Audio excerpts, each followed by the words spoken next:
अस्सलाम वालेकुम जनाब। इस वक्त मैं शकरदरा मस्जिद आमना के करीब मौजूद। एक छोटी सी इंफॉर्मेशन आपके साथ शेयर करनी थी जो समझता हूँ कि गवर्नमेंट की नेग्लिजेंस है, और वो ये है कि ये सामने जो आप देख रहे हैं ये रोड अटक से शकरदरा आने वाला रोड है। इसको रिसेंटली मेरा ख्याल है कि साल से ज़्यादा अरसा नहीं हुआ होगा, अगर बहुत ज़्यादा अरसा आप करें तो 1.5 साल हुआ होगा कि इस रोड को इन्होंने कंक्रीट किया था। और यहाँ पे एक बहुत बड़ी एक ड्रेन थी, वो ड्रेन इन्होंने अंडरग्राउंड कर दिया है, उसके ऊपर से इन्होंने रास्ता बना दिया है, जिसके लिए हमारी बहुत सारी एनर्जीज़, बहुत सारा टाइम, बहुत सारा पैसा और बहुत सारा दिमाग जो है वो इन्वेस्ट हुआ। लेकिन हुकूमत की नेग्लिजेंस, हुकूमत की नालायकी की वजह से रोड और गलियाँ बनते हैं और टूटते हैं, बनते हैं और टूटते हैं। जो मेरी समझ से बालातर है, अब इस रोड को फिर एक दफ़ा तोड़ के और सुई गैस के कनेक्शंस के लिए इसको कम्प्लीटली डिस्ट्रॉय करके और इस मुल्क का सत्यानाश करके रखा जा रहा है। और यहाँ पे ऐसी कोई कानून, कोई कायदा, कोई ज़ाब्ता, कोई उसूल, कोई अखलाक, कोई मज़हब, ऐसी कोई चीज़ नहीं है जो इन गवर्नमेंट के कारिंदों से पूछे कि सबसे पहले आप यहाँ कारपेटेड पाइपलाइन बिछाएं, यहाँ पे आप सीवरेज बिछाएं और उसके बाद आप इस पे कंक्रीट रोड बनाएं, ताकि गवर्नमेंट का ये जो सरमाया है, ये जो एनर्जी है, ये जो पैसा है, ये जो आवाम की एनर्जी है, आवाम के टैक्सेस से बनते हैं, ये ज़ाया ना हो और इस तरह की गंदगियाँ भी ना बने, और एक ही दफ़ा ये बन के और रेडी हो के और ख़ूबसूरत भी लगे और कम से कम ख़र्चे में ज़्यादा से ज़्यादा चीज़ें, ज़्यादा से ज़्यादा फैसिलिटीज़ हमें मिल सकें। मैं थोड़ा सा ज़रा आगे की तरफ जाऊँगा और आपको यहाँ से एक मंज़र दिखाऊँगा। मुझे लग ऐसे रहा है जैसे ये पाकिस्तान नहीं बल्कि ये यागिस्तान है, या कोई मुशरिकिस्तान है, या कोई काफिरिस्तान है, या अफ़गानिस्तान है, जिसका कोई पुरसान हाल नहीं। और यहाँ के अवाम की बेबसी देखकर मुझसे रहा नहीं गया और मैंने मजबूरन इस पे एक लाइव वीडियो करने की कोशिश की कि ये वो सिलसिला है जो थमने का नाम नहीं ले रहा।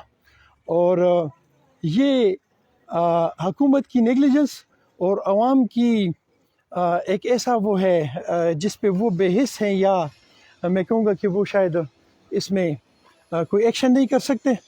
लेकिन ये मुल्क का सरमाया है, आवाम का सरमाया है, जो टैक्सेस की सूरत में हमारे मुख्तलिफ एक सुई से लेकर और एक बड़े बड़े लाखों रुपए की गाड़ियाँ ख़रीदने तक इस पे इन्वेस्ट होता है, और आखिर में इसका रिज़ल्ट हमारे सामने इस शक्ल में आता है जो आप देख रहे हैं।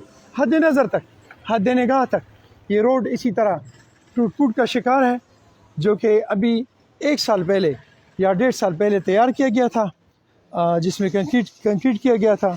अब इसकी सिचुएशन ये है कि इस साइड से भी इसको तकरीबन कोई 8 फुट काट दिया गया है और इस साइड से भी इसको, इसी रोड को तकरीबन कोई 8 या 9 फुट काट दिया गया है।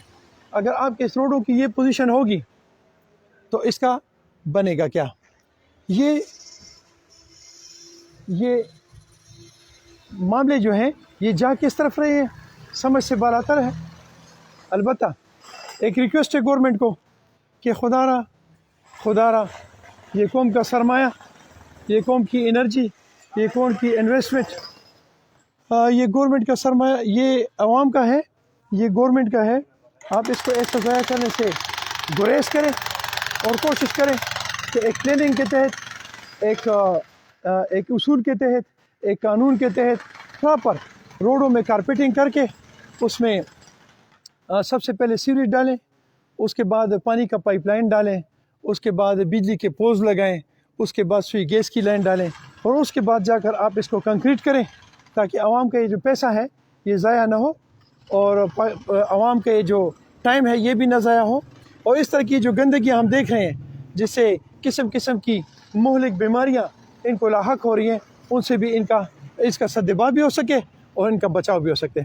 अपना बहुत सारा ख्याल रखें और अपने इस मुल्क पाकिस्तान का ख्याल रखें और कोशिश करें कि इसकी एनर्जी को बचाने में और इसकी एनर्जी को सही जगह पे इन्वेस्ट करने में अपनी आखिरत संवारें, क्योंकि ये सरमाया जो है ये कौम का है और अल्लाह रब्बुल आलमीन ने एक क्या उसे कहते हैं, एक हिसाब किताब का दिन रखा हुआ है।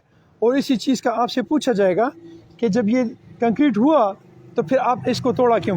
अपना बहुत सारा ख्याल रखें। مجھے اپنی دعا میں یاد رکھیں. السلام علیکم ورحمۃ اللہ.